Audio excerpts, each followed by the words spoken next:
dans le cadre de la revitalisation de notre patrimoine culturel, d'où le choix de ce site historique de Woyo-Woyanko, situé dans le quartier Koyambougou, village de Dorodouma.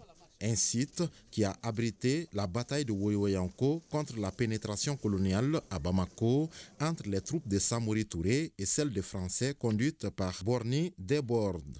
Ici, c'était un haut lieu de la résistance à la pénétration coloniale. Le président de la transition, le chef de l'État, le général d'armée Assimi Goïta, vient de décréter l'année 2025, l'année de la culture, en nous demandant de travailler sur la revitalisation culturelle de nos territoires. Nous avons déjà un projet structurant et nous allons travailler pour la réactualiser, pour faire en sorte que ce site-là peut être un site emblématique du point de vue touristique. Aujourd'hui, cette symbolique, cette bravoure, ce combat qui est symbolisé par la statuette de Kwame Nkrumah est en résonance avec tout le combat qui se passe aujourd'hui au Mali pour cette souveraineté de notre pays.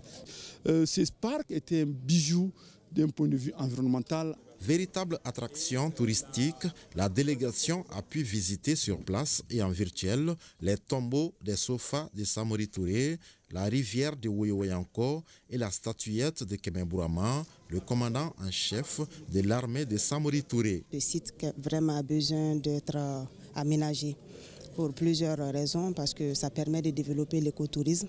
Et qui parle d'écotourisme parle de protection de l'environnement. En aménageant ce site, ça permet de lutter contre les inondations, également de restaurer la biodiversité. Comme vous voyez, il y a la présence des collines, il y a les arbres qui sont vraiment en souffrance.